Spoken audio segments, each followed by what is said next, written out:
today I'll do episode 12 in my Absolutist philosophy series, and this one is so long that it barely fits in the character limit, so I had to just put, instead of episode, I just put like E, and instead of like Absolutist philosophy, I just put Absolutism, because this quote is one of the key tenets of my Absolutist philosophy, but it's a little bit long-winded. So it's contrivance is that which is only real by. Okay, let me say it again. Contrivance is that which is only real by acknowledgement and only necessary by overextension. So I've said this a lot of times, even since coming back to doing this format, right? So you probably heard it if you watch any of my other episodes, but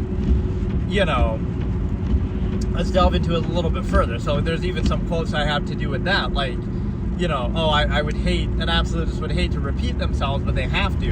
And they don't want credit for what they observe.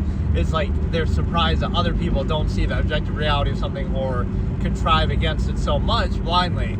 So it's more like it's a negative that you even have to do it in the first place. And if people were able to see it, they would see it already. So it's kind of pointless, right? It's like objectivity isn't useful. Objectivity is boring. Objectivity is, doesn't benefit you specifically. So it wouldn't, that's what people operate in, is pretenses. They'll have a pretense like, oh, we're doing this to save the world, like pollution or something. But, oh, if you really cared about that, you wouldn't be living in the modern current society anyway, because the entire basis of it, right, fucks up the environment. So it's not a question of what you should do. It's a consistency issue. Like, if you really cared, then you would do it all the way. So it might seem like, oh, that's extreme, but extreme compared to what? You're the one who's using it as a pretense, and if that pretense is used to empirically control people, and have infrastructure and stuff like that, then that, again, all authority is unqualified, because they'll use some pretense to specifically justify themselves, but that same pretense could be done better, theoretically, or has inconsistencies with how it's done, and it doesn't relate to them specifically, but that's what'll be held up, right? So this is how this is more like the stigma effect that I talk about, but the human history issue is like, every government will use a pretense of morality or something to justify their own specific power, but the two have no relation, right? It's a means to an end, but you wouldn't specify it like, oh, it's about this or it's about them. And on the individual basis, people do that too, like, oh, you're doing something for a cause, but you're not really committed. You're just doing that to feel gratified, to justify something that you would want to do anyway, because the end result is it selectively applies to you and something specific to you. Hey James, how's it going? Hey Lord. So yeah, this topic is very nuanced, and again, the expression is one of my most used and most important, right, in all of that old debate format. So my windshield always gets so dirty when I'm doing these things, it'll mess up your view of the road. Like, I don't know what this shit is on the top. It's literally raining, but it's still, there's some weird stuff on the top of my thing. And like, it starts raining as soon as I start, as if to mess up the audio or something, which it doesn't seem to really mess it up too much, but okay. So contrivance is only real by acknowledgement. So what does that tell you? Like political power or government, right? Doesn't mean it's bad or you shouldn't do it, right? That's not the framing here. We're just objectively observing it. It's only real by acknowledgement, because if tomorrow everybody in the country or the world stopped acknowledging their political power, whether it be the president, prime minister, a dictator, whatever, right, it would cease to exist. That's all it would take, right? So that power isn't real. It's like some collective fantasy fairy tale, or like, we're all playing pretend together. We're all sort of, suspending critical thinking, and so we're doing that. But by that same logic, anybody could be empowered, or nobody could be. So that basis is not based in inherent reality. People might point to technology or like the military, but again, even that's acknowledgement, because that technology just exists, right? Or the military just exists. They also have to acknowledge that authority figure, or that has to be given to them. So their inherent power, if you're alone in a room with a president, right, they're no more powerful than you. Like, it comes down to physical terms, right? So all of that stuff is imaginary, just infrastructure, because it comes down only to your own acknowledgement of a mass of people. So that power is only as real as you acknowledge it to be, right? If everybody tomorrow stopped acknowledging it, it would cease to exist. And the same, hey Lincoln, how's it going? Like, and vice versa. So if tomorrow the whole world wanted to just reset the government, so we avoid this world government or whatever it is that you might be worried about, we can just reset. It would be that easy. Everybody on the planet can just disacknowledge it, right? And that's all it would take, right? You could just do the opposite. You could acknowledge somebody else. Like tomorrow, we want somebody else to be a leader. That's how fickle and arbitrary and subjective it really is. And so, doesn't mean it can't be done or can't be useful, but you wouldn't be so wedded to it, or you wouldn't be so. It's something we take for granted, but it's not a real thing, right? It's not real. It's only real as much as you acknowledge it to be, whether that be the degree of power, whether it be the length of power, whether it be the specific person or people who are in power, right? That's the same way that World War II Germany happened. That's the same way that China happened. Like, you're practicing a process that is inherently flawed, right? Like the expression, "all power corrupts." But it's not even the power corrupts, it just enables and reveals what people already are or what they would do, right? And so it's like, nature versus nurture. Like, people have to be constantly restrained and trained and indoctrinated and accountable to laws and social stigma and all this. So why would we think that giving them power would be a good idea, but we do it in some weird pretense? Like, that's why the ultimate conclusion of absolutist philosophy is self-governance.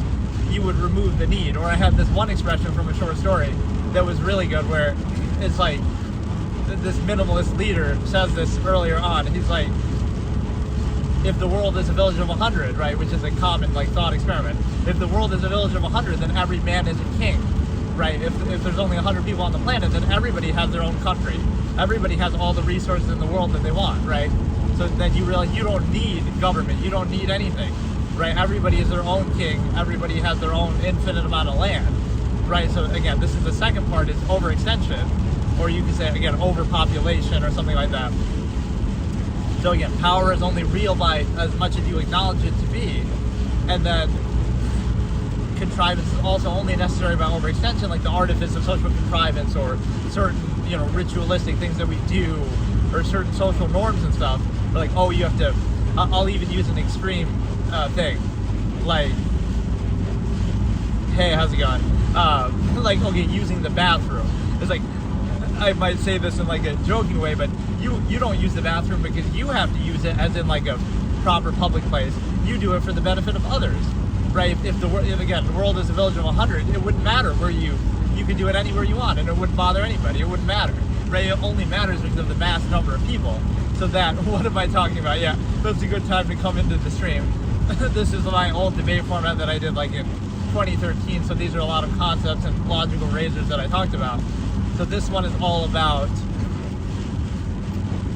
the contrivance state of society, like where a lot of things are only real as we acknowledge them to be, or only necessary, again, because of the mass collective number of people. Hey, Furk, how's it going? So like, again, that second part, a lot of what you do and take for granted, like, oh, that's a normal thing to do, or that's a necessary thing to do. It's only necessary because of the mass number of people. So it's like, oh, you're not doing that because you want to do it, or you have to do it. You're doing it for the benefit of other people, or for the mass collective, society. So, and there's like a certain gratification that people take in that,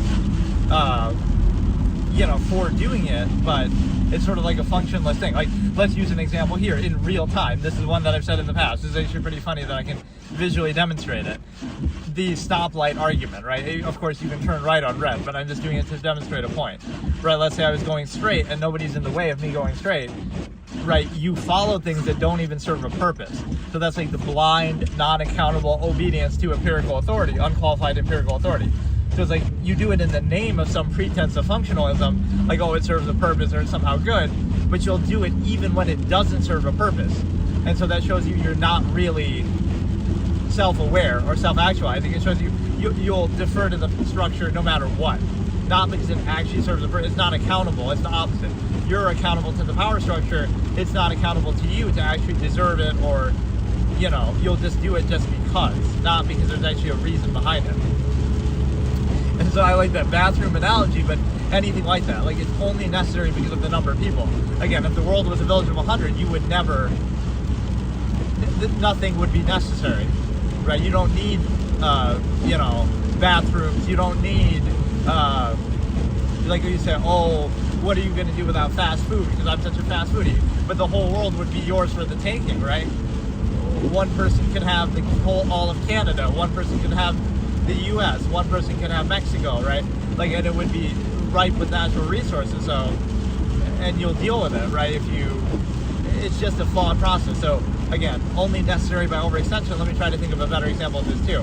But it's like most of the things that you do or take for granted are only necessary, again, because of the number of people, not because it's an inherently sound process. And this is why the stimuli acme is the enemy of the absolutist, because, right, the stimuli acme preservation especially, it's a zero-sum process. So like you're starting, like let's say, okay, you're born and there's 8 billion people already. You didn't choose that, you didn't create that, but now you have to acquiesce on behalf of it because of the sheer overextension in the number of people.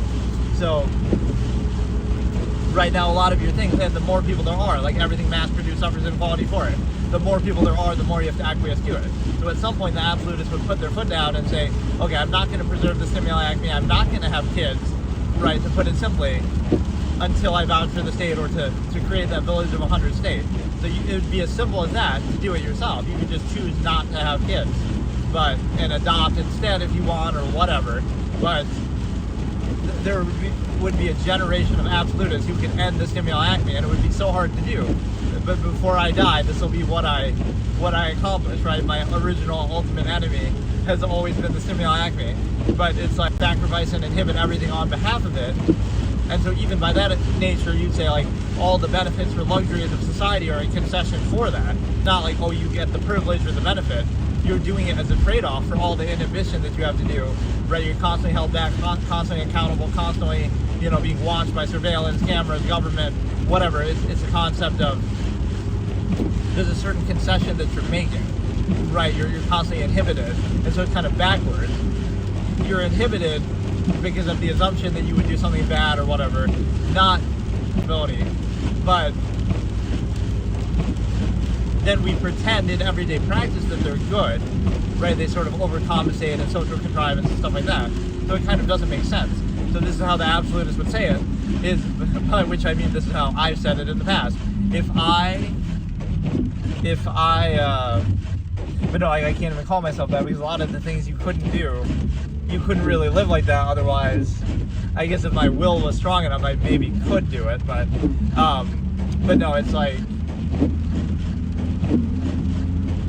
it's a situation where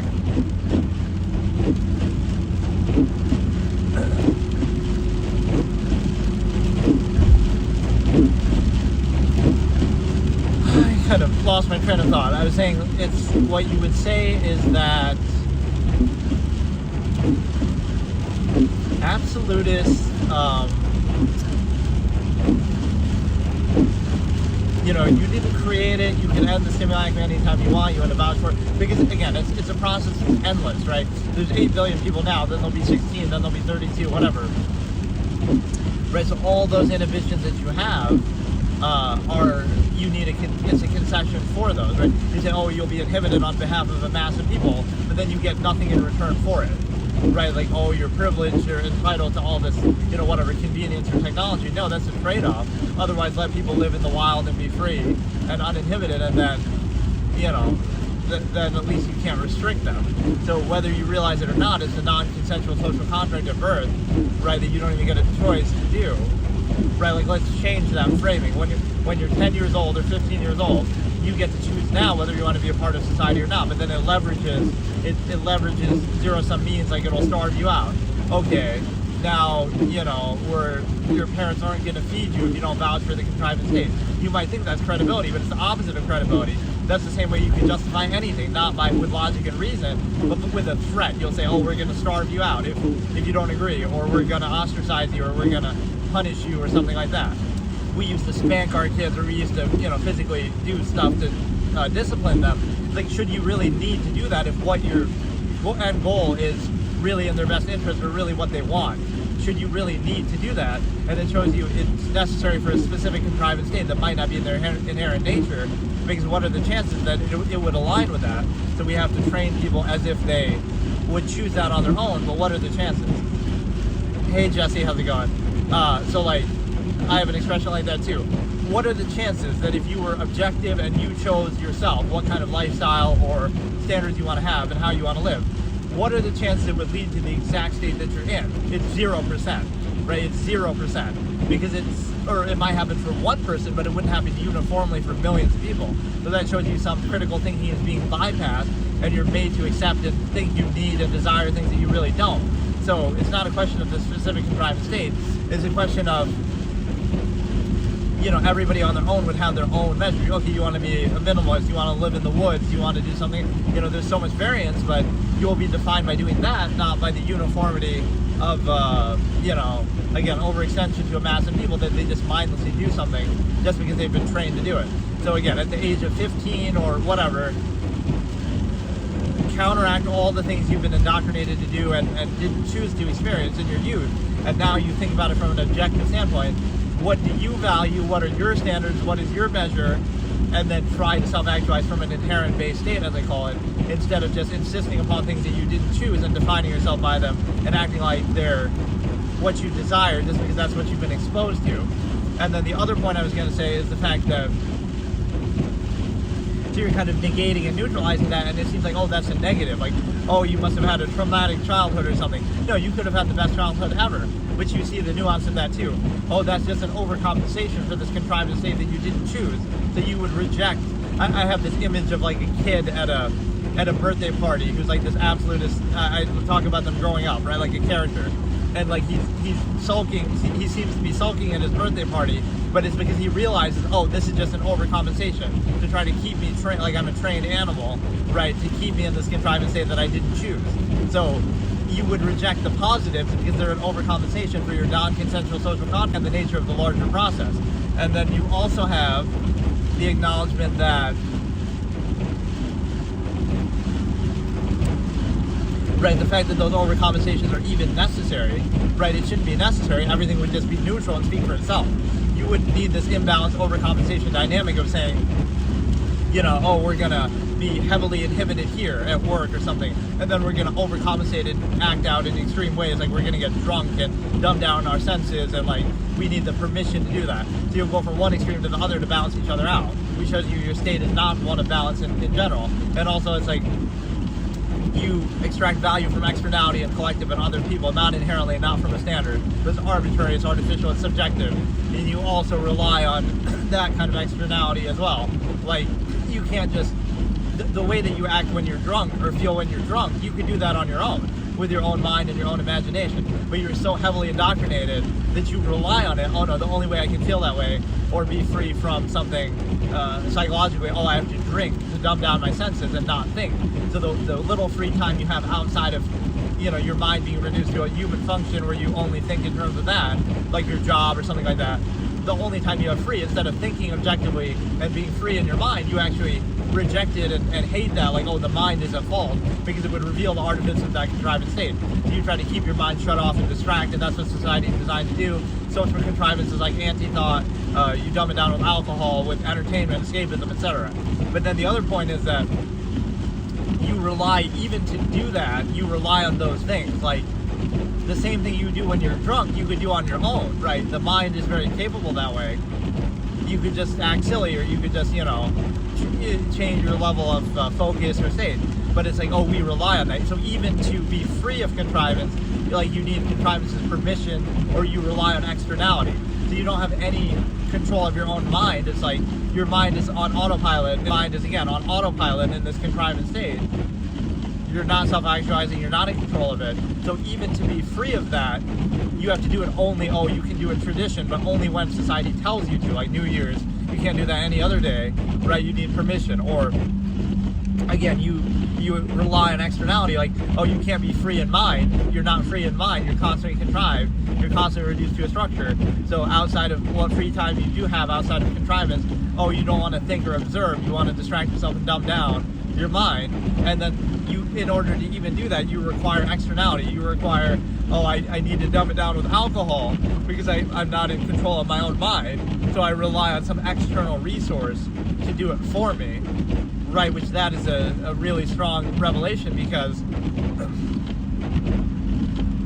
right, the fact that why should you need that if, again, your mind, you're capable of doing that on your own. You can be however you want. You can self-actualize, you can act however you want, you can, but you're so used to being reduced to a structure and being inhibited and being contrived and exposed to contrivance and being a human function, having your mind reduced in that way, you're so used to it, right, and you're so on autopilot that instead of breaking the cycle and revealing that nature of it, you treat it as absolute, and then anytime it's not absolute, you just try to distract yourself or overcompensate or use social contrivance, stigma, folly, favoritism, escapism, and again, even these external substances.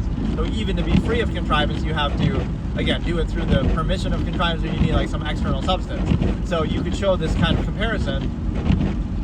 Somebody whose mind is more free, right, they don't need to drink alcohol to whatever it might be, to be uninhibited or to have fun or to, you know, you don't need that because you're not treating contrivance as absolute, that like you have to dumb down your senses, right? You would be in that constant state all the time of being able to choose that.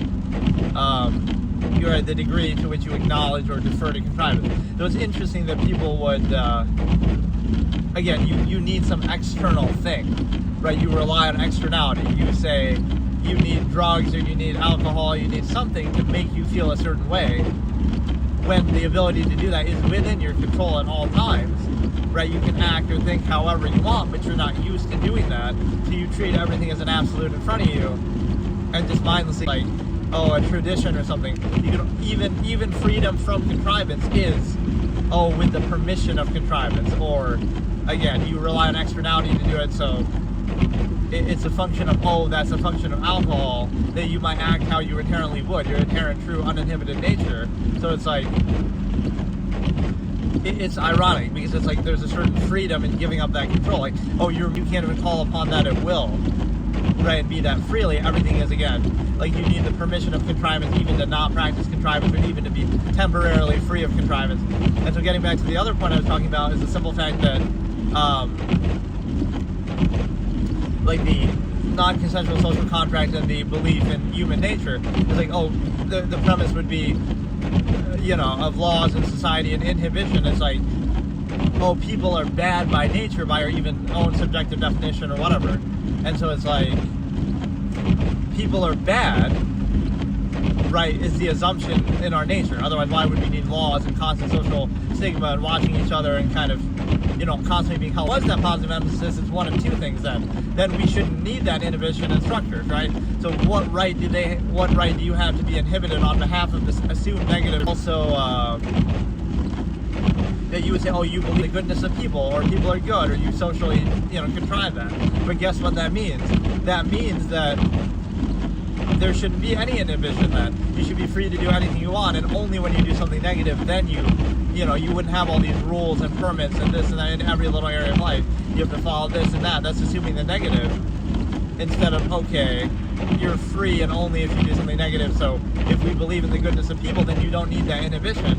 And then the other point with this is, you know, again, like, oh, what would you do without the benefits of society? Well, whatever would you do without the benefits of society, supposedly, but not do that you easily could do, right? You live in nature or something like that. But the other point is like, oh, you know, people in society aren't out to get you or something like that, right? But yet they watch and monitor and judge everything you do, or it'll be like, you know, there's this constant accountability that they need outward insistence to reinforce their own flawed contrivance state. Ergo, they have to, you know, focus on you, because again, absolute is within a measure. They wouldn't have time or care to focus on other people, right? It wouldn't matter, because they have their own sound, solid measure that they've defined for themselves, and they hold accountable to be consistent. So they wouldn't care about other people that way. But the flip side is, oh, the half-mass human functions in a contrivance state, oh, they would care to outwardly insist. They do want to judge and observe everything you do and ridicule it, because, oh, if you do something that doesn't fit within their worldview, they have to condemn it. Like, oh, an open relationship. Oh, you have to condemn that because it might expose the way that you're being controlled to specify the stimuli acting to one person, right? So, oh, you don't want to expose the fact that you're being controlled like a trained animal, so you have to condemn it, like, oh, it can never work, or it's a bad thing, right? And get some ego gratification from not doing it to justify your inhibited trained state that you're in. And so this is, again, the nuance of that discussion. And on the overextension point, again, you have, again, only necessary by overextension. You can think about like your daily life. Let me try to go step by step, right? You wake up, you take a shower, you only need to take a shower, maybe once in a while you could do it, like once a week or something, once a month, but like, just for hygiene purposes. But no, you do it for, this is a pretty funny way to explain it. Like, you take a shower for other people. So if other people didn't care, then it wouldn't matter. It doesn't have inherent value, right? You don't need to do it every day or every couple days, right? Necessarily, I mean, it depends, but theoretically, you're doing it, okay, just to appease other people. So you're being controlled in every second, every area of your life. You only need to do it because other people expect or require or value it. So, like, okay, so again, you take a shower every day, but you're only doing it to appease other people. You shave, because you only appease other people. It doesn't really matter. It doesn't have any impact on anything, right? Appearance is superficial, right? You can sacrifice appearances for reality, or the opposite, or you try to cover it up. Right? Any contrivance state is absolute if you only go by appearances and you use them to cover up. So, like, let's keep up this illusion so that we don't see the flawed process underneath. So the only issue can be, someone doesn't keep up adequate appearances, so now we see the holes and the flaws of the flawed process. So it's their fault for not covering it up, not the fault of the process for itself being flawed, right? So you only blame somebody for not overcompensating for the flawed process, not that the process is actually flawed. And then you also have a situation where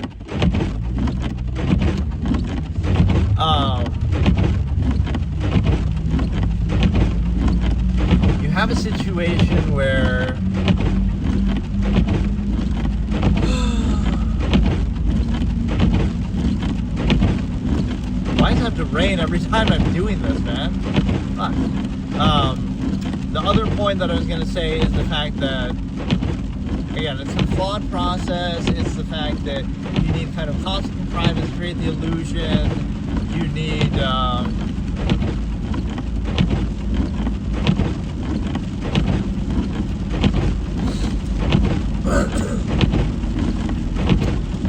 you need one other thing, which I kind of forgot what I was just going to say. Let's go through the day. So you only shower for the benefit of other people. Again, some little basic hygiene element, but like shaving, you only do that. You wear high heels or something like that. And so it's a situation where it doesn't actually serve any purpose at all, right? Some of these things like, suit and tie and stuff like that, it doesn't actually matter. It only matters as much as people value it. So if nobody cared about it, all that would cease to exist. So tomorrow morning, every suit company would go out of business, every clothing company would go out of business. The world could be a nudist colony, right? Or just wear very bland, basic things. So it only matters as much as you value it. And your value of it is what controls you to a degree, right? And kind of so much effort and time and money and other things put into it. Something that doesn't matter. It doesn't have any actual impact on your life. Only by people's acknowledgement of it. And it's only necessary to overcompensate and distract for a contrivance state. So is now you focus on the surface level, but that's not you. Your clothing isn't you. Anybody could wear that same clothing, or you could wear any other piece of clothing, so it's not even you, so it doesn't matter. Like, you look so good today, but you look the same today as every other day. It's the clothing that's not, right, that's different, so that's not you, so it doesn't matter. So, right, it only matters as much as you acknowledge it or desire or require it, and based on that, you're controlled by it. So, again, the appearance superficial basis. So, right, that's why the absolutist wouldn't require or desire such things. You don't care about it. You don't, again, you could be a nudist colony, everybody could be naked, it wouldn't matter. Or you could wear, again, just the most basic functional clothing to deal with the weather or something that actually has an impact. But you wouldn't do all this dressing up or emphasizing, superficial things and overextending it and doing it even in counterproductive ways. Again, none of it has any impact. It doesn't matter. You say like, this person's dressed professionally versus unprofessionally. But again, the initiated absolutist would not care, right? It doesn't matter how they're dressed. It matters what you do.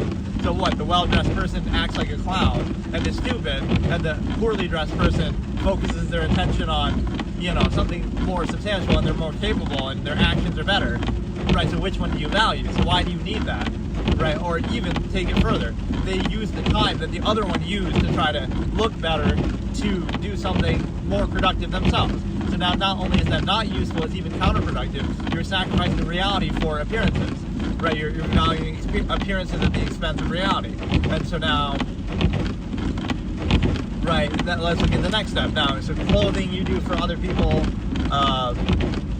social habits and contrivance you do for other people, things that don't have any real inherent value, that if there were no other people around, let's say, it wouldn't exist.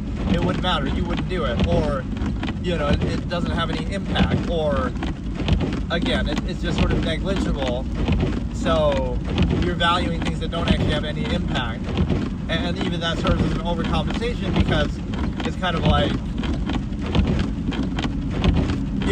every impactful, meaningful area of life is controlled and inhibited and, monopolized by big corporations, by government.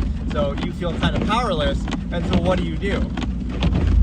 You distract yourself, you overcompensate, you focus on things like superficial and expression that way. So it's like, instead of expressing yourself or doing something that has impact on your life, which is hard to do, you're discouraged from doing it, right? You're restricted, you're inhibited, right? In all the ways that actually matter. But now you choose, like, I like this kind of music.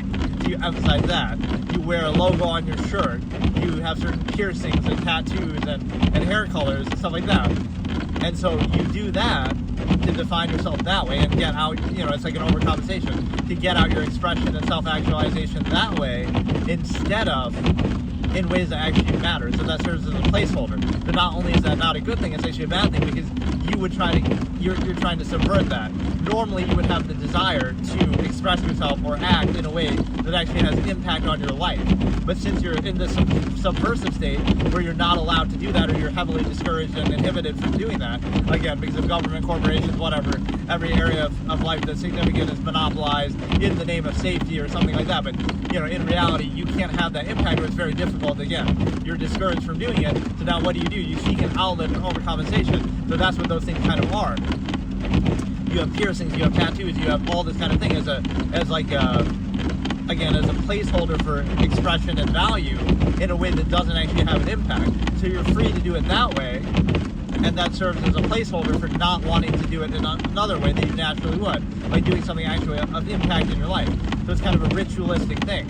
You get out your expression that way in all these insignificant ways that don't have an impact, so now you have less of a desire to do it in a way that would have an impact that you naturally would have. So you're subverting that natural process, right, by doing it in an insignificant way that's permitted by a contrived state. So that's why the absolutists would appear bland on the surface. Like, they wouldn't care about any of that, right? Appearances are not important at all. They're even counterproductive, because they mask some flawed process and contrivance state underneath.